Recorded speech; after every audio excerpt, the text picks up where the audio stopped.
இந்த பொண்ணு போன கிறிஸ்மஸ் அப்ப எடுத்த வீடியோவை ப்ளே பண்றா. பார்த்தா அதுல சாண்டா கிளாஸ் gift வைக்கிறது கேப்சர் ஆயிருக்கு. இவளும் அதை பார்த்து ஆச்சரியமாக உடனே இதை பத்தி இவங்க அண்ணன் கிட்ட சொல்றா. சரின்னு இவங்க ரெண்டு பேரும் சேர்ந்து இந்த வாட்டி கிறிஸ்மஸ்லயும் சாண்டா கிளாஸ் வருவார் இல்லையா, அதை வீடியோ எடுக்கணும்னு பிளான போட்டு ட்ராப் வைக்கிறாங்க. சாண்டா கிளாஸ்க்கு இந்த கயிறை கட்டி கிறிஸ்மஸ் பெல்ல ஒரு ட்ராப்பையும் அப்புறம் டோர் நாப கலட்டி அதுல ஒரு கேமரா ஃபிக்ஸ் பண்றாங்க. யாராச்சும் வந்தாங்கன்னா அதுல ரெக்கார்ட் ஆகிடும், நம்மளும் பார்க்கலாம்னு வெயிட் பண்ணிட்டு இருக்காங்க. அப்போ அதுல திடீர்னு ஒருத்தர் கால் தெரிய யாருன்னு அவசரமா கேமராவை எடுத்துட்டு ஓடுறாங்க. வெளியே போய் பார்த்தா சாண்டா கிளாஸ் வீட்டுக்கு வீடு தாவி கிஃப்ட் வச்சிட்டு இருக்காரு போல. பக்கத்துல பார்த்தா அப்படியே அங்க ஒரு ஸ்லே காத்துல மிதந்துட்டு இருக்க, அதை அப்படியே ஆச்சரியத்தோட பார்த்துட்டு இருக்காங்க. அப்ப இந்த பொண்ணு டக்குன்னு பக்கத்துல இருக்கிற கம்பத்து மேல ஏறி ஸ்லேல தாவுறா. இதை பார்த்து இவங்க அண்ணனும் வேணான்னு சொல்றான். ஆனா அவ அப்பயுமே பிடிவாதமா இருக்க சரின்னு இவனும் மேல ஏறிடுறான். அப்புறம் கொஞ்ச நேரத்திலேயே சாண்டா கிஃப்ட் எல்லார் வீட்டுக்கும் வச்சுட்டாரு போல. அவரே வந்துட்டாரு. பின்னாடி இவங்க ரெண்டு பேர் இருக்காங்கன்னு தெரியாம ஸ்லேவையும் ஸ்டார்ட் பண்ணிடுறாரு. அப்படி போயிட்டு இருக்கும் போது கொஞ்ச நேரத்திலேயே இவளுக்கு குளிர.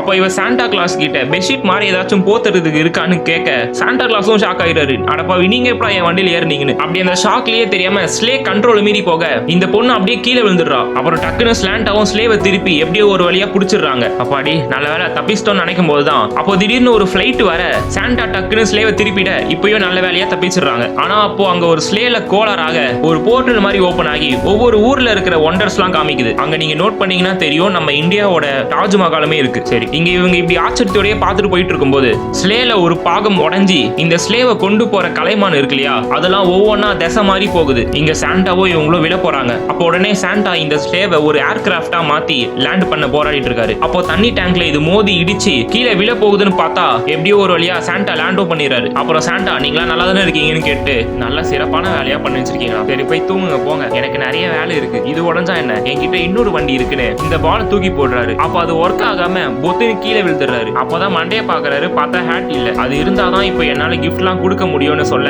அப்ப பக்கத்துல ஒரு ஹோட்டலை பார்க்க அங்க போய் எல்லார்கிட்டயும் இப்போ ஒரு முக்கியமான தருணம், நான் சாண்டா, நான் போய் எல்லாருக்கும் கிஃப்ட் கொடுக்கணும், என்னோட ஹேட் தொலைஞ்சிருச்சு, அதை தேடுறதுக்காக நீங்க யாராச்சும் எனக்கு வண்டி கொடுக்குறீங்களான்னு கேட்க அங்க இருந்த எல்லாரும் கண்டுக்காம சாப்பிட்டுட்டு இருக்காங்க. அப்ப அந்த கடையில வேலை செய்யற ஒருத்தர் வெளியே போகடான்னு சொல்ல சாண்டா உடனே ஓ இவர் ஆணு அவரை பத்தி புட்டு வைக்க அவரும் அடிக்க வர அப்ப பக்கத்துல இருந்த வெயிட்டர் ஐஸ கொட்டி விட அப்படியே விழுந்துடுறாரு. அப்ப இவங்க அங்க இருந்து தப்பிச்சிடுறாங்க.